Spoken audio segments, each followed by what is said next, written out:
Yamamina Aqua Baba Oheneba Media so South and join ya memory for self subscribe na wa share no for so a share yen na ye hu de ekoso wiase afane nyina medin adekwasi fosu enen so adomadom yen ya bepiem ewo Nations Light Revival Ministries eye odifo onyameba ne nchan ene ya bepiem ye koni ne dinkomo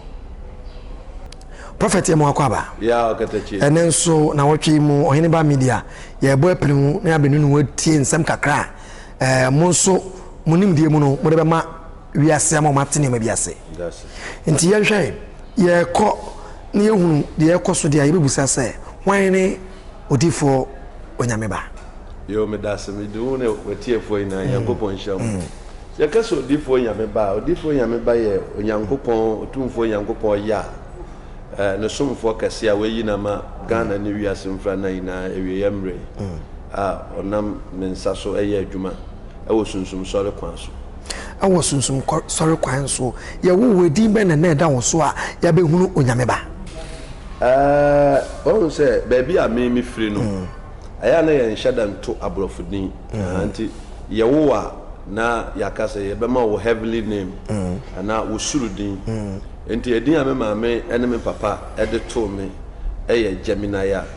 Kwesi Rollins Kwesi Rollins eno Bible mu Gemini na ye sunsumu din a me maame asechere ne sen ase kire say master of fire thunder and water thunder and water just say onipa ya ma ne tumi a ohwe nsuo ene agrada Oda say any ejaso. Yanko winchi kakra na papa when na ni waja no mo ye hwan mo. Asam no de eya asem tenten. Me ma me eye odifo e wo Mozama Disco Christo Church. Na your friend is saying. Your friend Prophetess Court Biset appear. Ya ben be see ya ben e bit me de akai no. Me ma me. Oh me ma me de onyi chai onya 81 years. Na me maame ono so asofodie no ye de wo no ebi se ne maame ena de Mozama Disco Christo Church e ba he ebi brem ha the whole Mozama Disco Christo Church worldwide ye hwe papa nso e o se me papa no omo ase ye nkremofo okay enti me papa no ono no aso obekọ asoro ne bi enti asoro no obekọ about no ye okomu abeye emu mpanimfo ne bi but no oboa me maame wo adifo dwuma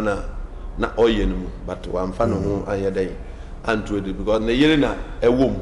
enti ono so de ne dia wonim ne yedai ebeboa but na me papa na nkasa ne de oye politician okay oye politician and osanso ye agric extension officers tetefor no omudu edu akoko ne tatakwashi no we na sanete omumie no nyina nkate asefo ho me papa ena edin kan ewuye anza na mama mesu oba obia wuye nche kora de 7 years ago ye hwe won fie mu kakra ne ade ye wutu Kristo esumni mu anase edu baabi na omufrim na abajoin ne ye o da bi me de efiti eda ye wo meto wonga na me da me ye moja to ada me ma me ye mu na me wa solfie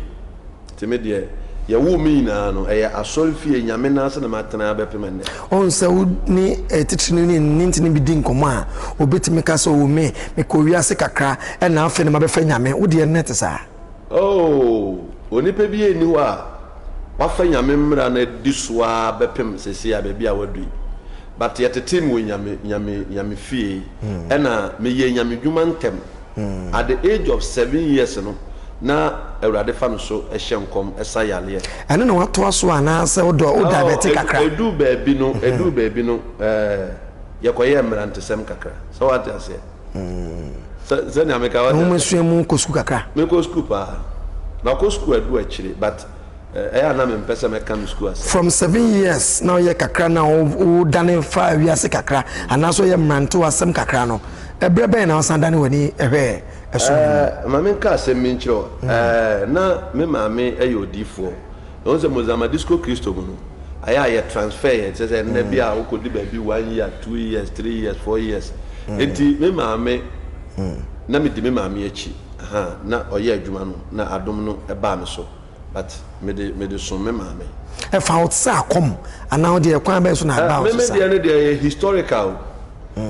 na me maame wo kuro bi e fra wa Atimpoku se wate hoda o beka ya Atimpoku aigbefo no ne ai kwawufo na ai akwamufo na wona kontokwa bi ma Captain Kojo Chikata no ne ade na ekopata e de helicopter e hyehye we mintine sa ntokwa ne bae e ba ne sen ne bae ne say na mi so at the age of 7 no na ho ne yewo me maame ye D4 ho no enti no obi be fa me anko okukum me ne kuro bi afro maame wata emre bi kwa me hu say yesi Kofi TV kura kwa ya ade bi ho enti no ode me kɔ ho no ye de me hye dem 21 days a ye be kume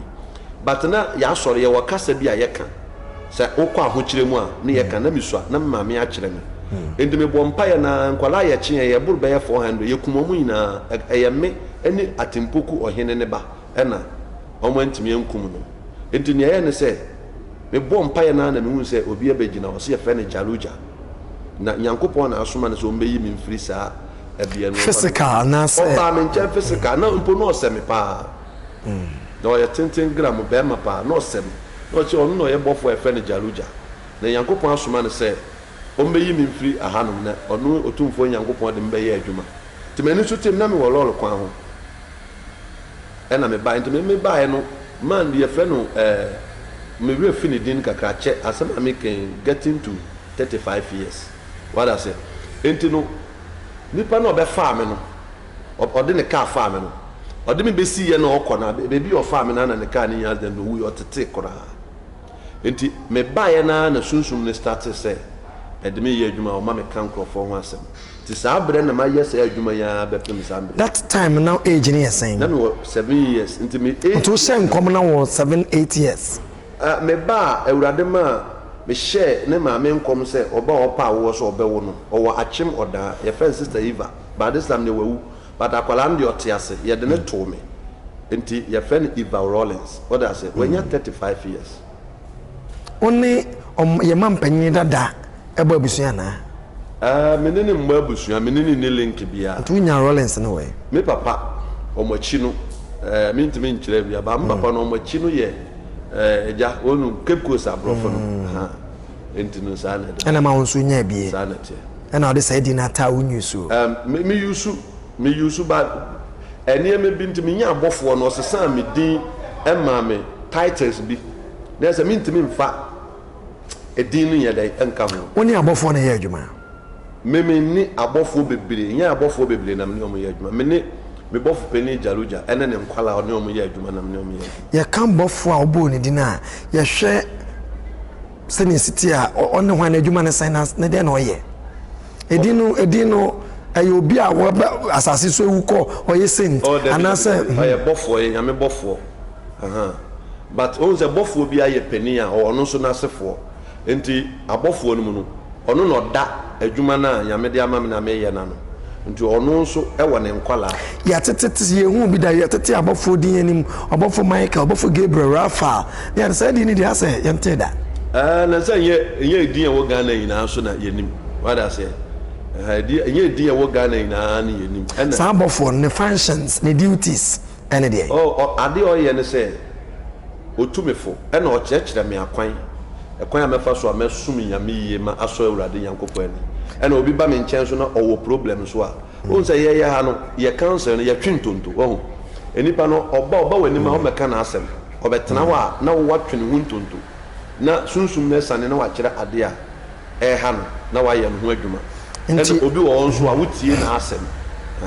nti sa bofo body ni bi Jaluja no no na nam free me mo frase ebe pe menne na me na ono nko ana se bi ka ho element medical ka just ono no ne nkwala na se bofo bi ono me nam bia no o hye Jaluja na se nti ono nko ani din na obo ya ka din ni obo ono ni din na me bo bat me nsom no wada se ono o ma me kwan ma me nsom no o kire me kwan ya me fa so ametimi asom Nyankopon e ma na so awurade ani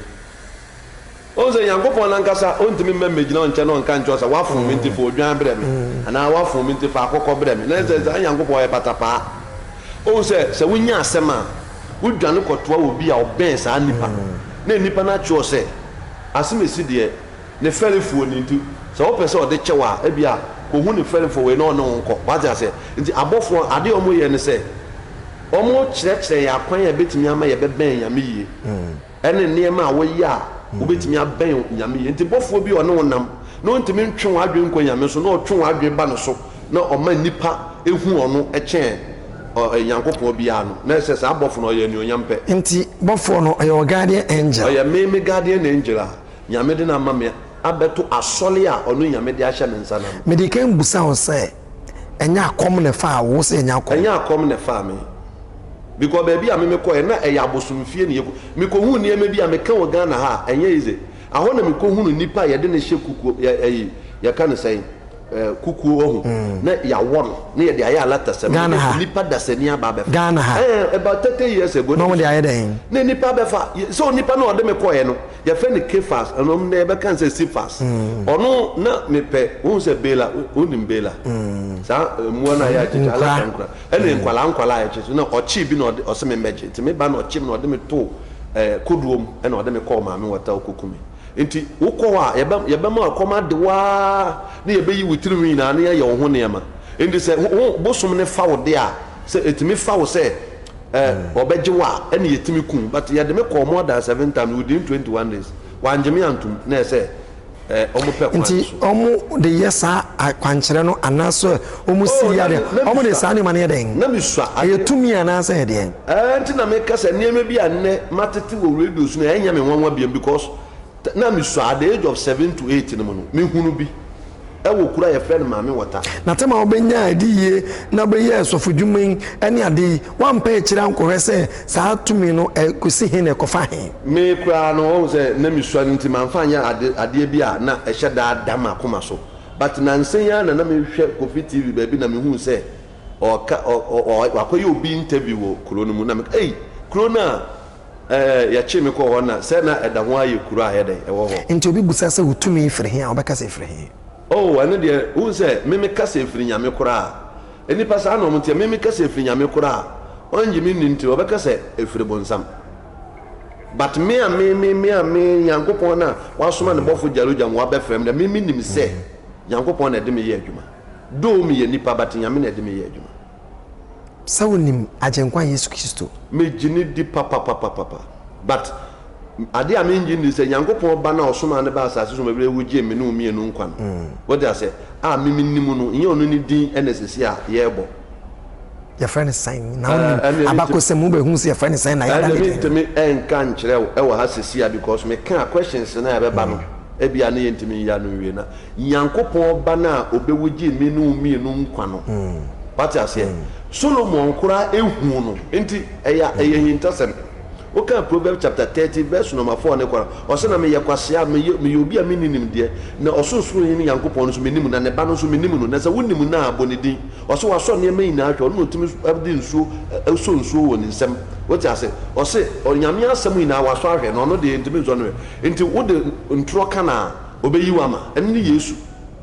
wate ase meka ne Yesu no because ɛno na sɛbe yɛ nyinaa yɛaba abɛto wate ase na wo frɛ ne sɛ ɛyɛ me kokoa mu asɛm ɛsɛ sɛ yɛhu no because me ne woyɛ interview na wɔbɛbɔ ɛdin bi nti na mebusa saa Yesu ka kyerɛ n'asuafoɔ no sɛ for you it has been given unto you to know but others ɛmfa mo nti Nyankopɔn yɛ nnipa nyinaa ne Nyame pɛ sɛ by force ɔmo mɛdi n'akyi o yɛ nnipa nyinaa ne Nyame pɛ sɛ by force ɔmo mɛgye ne ndi nti ne Yesu soma n'asuafoɔ no ɔka kyerɛ ɔmo sɛ wokɔ a ne ɔbɛgye w'adi no na bɔ n'asu wɔngye me ndeɛ wontumi mfa me nsa ntoo so me ring yɛ wedding ring me ware mfie du emu na me wei wode yɛ ring bɛn me de na yɛ sunsum kawa memfa nsie o menim sɛ Ghanafoɔ bɛka batade a meyɛ deɛ memfa nsie asekyerɛ nsɛm mehwɛ ne yɛ memede yɛ ring wei yɛ me spiritual symbol na saa ring wei ɛyɛ more than 500 years but your symbol no ɛyɛ ayɛ star ɛyɛ ayɛ cross emu deɛ na memfa nti fa no saa fan say ɛyɛ star ɛyɛ cross 500 years ago we free more than 500 years ago because ɛyɛ generational but hintasɛm bi ntɛmɛ kɔka manso bi bɛsi asɔre bi ntɛmɛ nka tumi wom deɛ kuta wɔn nsa bengu we yɛ Sato Aripo Tenant Opera Rotas ɛyɛ sunsum kasa Fabra ye kasem asechere ne say. I mean to mention what says your secret is your power. Enti na adwuma ne sen. Niam a ebo me ho ban. De ekuta won nso e. Onse ma hye sa atale we na sa man kuta sa sword we ya na enyame. We am spiritual sword. Ade we ekuta me na wo hu ne sa ne fe my sorry. What you say? My story. My sorry. My sorry. My sorry. Okay. A spiritual weapon. What I say? Enu me de bom me am ho ban. E kwan ben so na de bom ho ban. Ada bi de. We na hu ne sa na ye sunsum na mahu na me de honam ani aye de agina so. Enti me kutamu sa I reflect was spiritual. Spiritual. Ya hwe soro symbol no. Esade yin. A sword. Awa na fasi. Ni a wo hu nu aka bi afa. Tumi we nyina oji frɛ. Na me ka cho say enye niema minimu ina na metimi a kire ma kire obi. What I say? Because me kire mu said dan ya wa ni opinion na wa form na no anu. What I say? Ye nipa ya nsuma ye say ye ma cheche ye nsemu ina kire nipa. What I say? Me me yesunsum nipa. What I say? E na me nso me ni obi onyimi ni nante. What I say? Me inti na me nkwa abonten say obi magimi ni. Metimi fie me ye ma so me ye msunsum dwuma. Wonyimi ni a me ma wonchen. Wo so me ma me nchen. Me de abro no ma ye adwuma. Me de nantwie ye adwuma. Ba nyame kro no a. Nyame kro na because tete Nyankopon na Abraham ni Moses no nsom no Adam kra amre so no kra no. Ne ba ye kan say Abel e de odwan ye den e bo afore. Sa tam no na asole mbaye na bibia mbaye kwa na Nyankopon de odwan afore bo. Ewie ebusiafo we eyo Heneba Media so enkomo no ayede hintasem ene nioma efasunsumu wiase ehun nkomo ene ne prophet onyameba etwe nkomo unyane ba bia se Heneba Media so subscribe na share no foforo so en share ye na ye hunu de ekoso ye di empanyinsem enintini nioma hinta nioma pese hunu nioma pese wote ene bro onye ba bia se Heneba Media channel eso prophet kadake why di ufri nyame me dia me hu nse me firi nyame but obi a hu me se me firi nyame na ono an case because mama say me please nipa what I say ebi a me firi gem me san firi nsuom me san firi asenama mu de why na your spiritual father obi sa asemo my spiritual father Yahshua Masha one when ya mu friend Jesus Christ no but dim pa no Debbie se eno na ye de media ne de meka kire bodini biom Yahshua Masha Latin word English word tree word and akasa be ubo Jesus ubo Yesu ubo de Hamasha oni na ne awunim na okay but me choose say my friend a different name but eno de me nka kire o say ya ye educate we asem mo hu no e bia ye ne enim ekwan no ye ne enim abi ni bo omon kan Psalm 91 verse 14 to 15 Nyankopon no de ne din abawias no se wo hu ne din so obeben edin na chese din ne nche dan ye den eni ho Revelation na kan Revelation chapter number 3 verse number 13 14 or say verse number 17 or say no obi obedi nkunim no mama no ebuo fita na ebuo no ne ya twere wedin bi a obi anim ti Yesu kura say no wi on no the name of his God or the bechere nti Yesu kura ne Nyankopon no konfa ne nkira yo Yahshua Yamasha enye sa tumi nyine chi a ono na ebo ho ba ono na onami adna odi ne ma we na ebo ho ba na onim se bi masa obi kotoka o se ya ye ya kan say we bi o ma ka ne pema bag what you say enti wo fe Yesu a package wom o kwa obi kwa achimota college a onim ne enti o ye dai o kwa achimota college no even though achimota college in the same syllabus na adisa therefore ye dai use but school bi wo ko ma o pass ten school bi ana meboa obi akosaito wa pass obi so ko school kese pa but we fail enti the same syllabus but enam say personalities no mo school mu ye different no eso obi ade nyansa wonya enti obi nyansa mu no ohunu sɛ Yesu Kristo no wonya na wanya bibia kyerɛ sɛ bibia nka ade a wo wiase na ɛnyɛ adwuma but ɔyare otumi kɔtɔ atisanate of Amadai ko no wanom no sɛ Yesu dim Yesu na ka kyerɛ sɛ kɔno sɛ wo de wonom yɛ na wagye di me so bia me so wei na me so me ya me ho ba me Yesu nsum ne ma sɛ me yare na me hyira me nsuo so na me nom a na bia me so me ho tɔ me but me nka nto sɛ gya wo de na bɛbɛ no me di o ba wo no wo de no so anyɛ ye no hu nsɛm coronavirus ba wo ye ana wo na me hu ye a wo ba na me kyerɛ wo ne am so me yɛ na wo so anom bi yenim sɛ wafade obi hyebisi a onye pope a no ye bishop when a man sa title yenim sɛ wo so ye prophet ba ye hwɛ wo ho siesie ya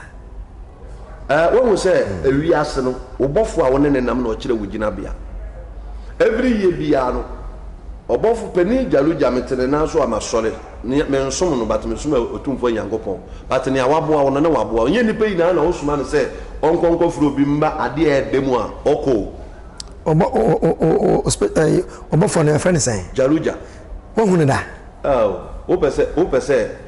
o me pese ye hu say on say wo ka sunsumu ni ama media ti otesan media Ghana obi onim bia no ubisa na ma asem obeka kire ma de ameye no na meye ni ameye no so na meye o se me ye sofo ache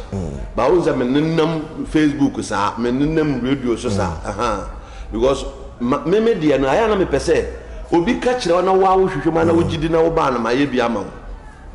sa na meye ma de what I say sa na tie. All right. And ye enkomo no eye de na baby edu no so no na ebre no e kono ye musa wo branches sen.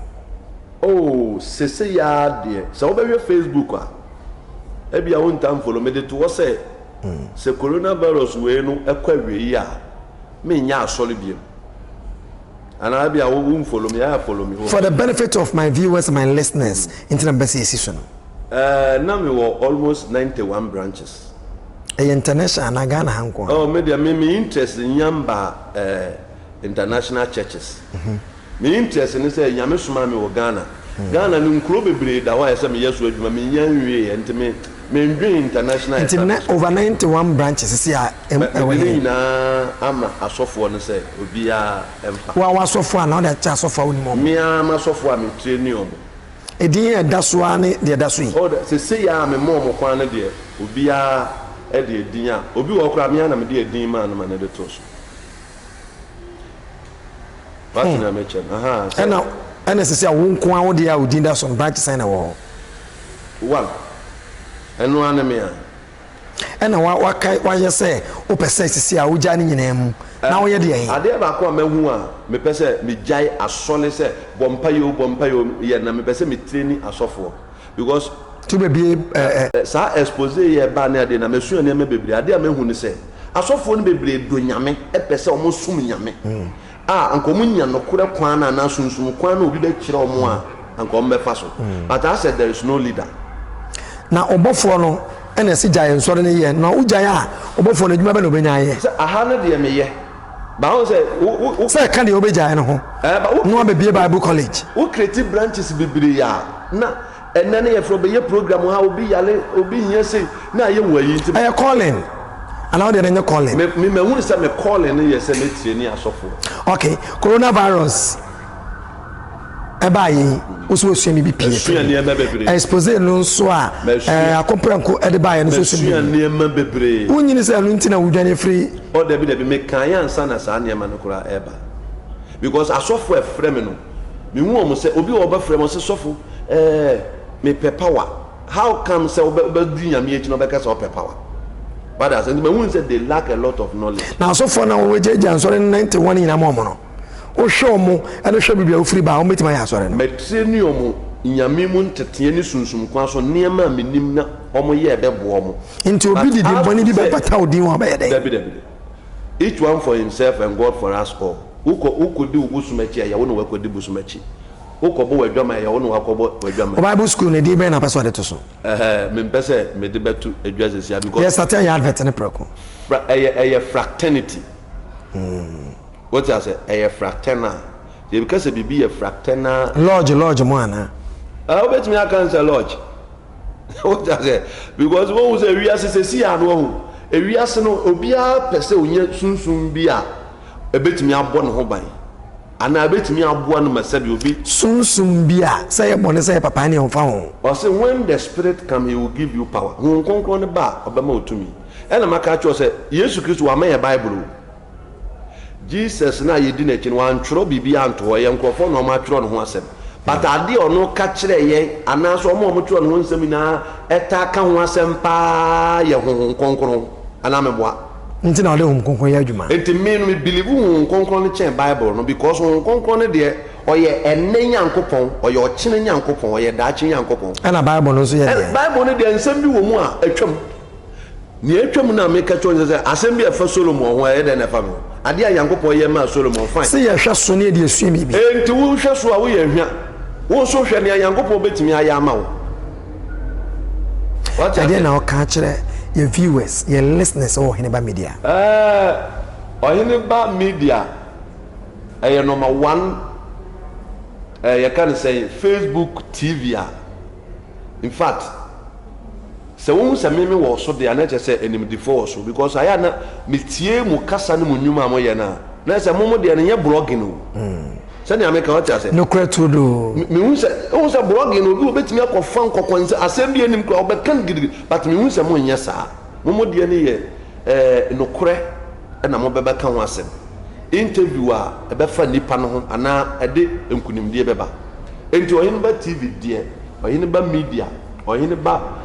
media or YouTube ni Facebook de number 1 obachi abrochirefo nana ene Ghana phone abrochirefo ya na me ni omu wo problem ame ko omu abrochire omu hwem na omu ntie obi betimi afro wo abrochire ofro wo enne ochena na de chie na ono wadwa sadie obesa wo na wo ye dey wo frɛ no ko wa frɛ wa bre ele yensu adwuma yi abrochirefo no ompesa wo sofo ne bekasa metenase because enne we are saying enso ofro we no chena ofro kra na wo ye meeting no ka chente ofro chire no wadwa enti mi aya asesi ama abrochefo no mi omo ne mbe ye free ne dia so mbete masese wo frem na won san kame a koso ana ye den na frem kakra no omo adwa ebi se wa frɛ wa mfa for number ne tudwa ne ke bi kire mo se omunya abotre na so nso mo adwuma no yemfa mpre ho na ye obi ogimi di bia no me number is 0242 157376 bani biom 0242 157376 me number na ye ba akopɛ social media handles no Facebook me social media handles no ana me nchocho mo Facebook and am stand Facebook ni ye prophet Gemini Onyameba ena YouTube no Onyameba TV to obi hwe me bia na opema asem obetumi akọ subscribe ye nyina ye pa asem titiro sa ne hira Yara alami Yashua Hamasha Yara alami Yashua Hamasha Yara alami Yashua Hamasha Yara alami Yashua Hamasha otumfo nyankopon ya mede o mani na ahya wonsa ti wanim kiro bia ba bi obi agina ohaw bi owo mu bia yini firim fa hye ho ani onyam na nipa ina hu nsa wo ye yame a wote ase yi wa ye tuntum kanfo wako a wo doba ne di munti amen we abusiafo de dai kosi ya ni Petri Heneba Media so eni YouTube, Facebook, www.ohenebamedia.com yene prophet Onyameba a no na eye kofa bai a oda asori a enche 91 branches in ode cheche enche obibie Bible school onya asori biom eye directive a the guardian angel dia manual asori din ye Nations Light Revival Ministry enche fraternity no a ye Bible school no e bia ye bela nche na msumo hu sisi ona ye pope ana president ana chairman ana se bishop medin de kwasifosu Macau.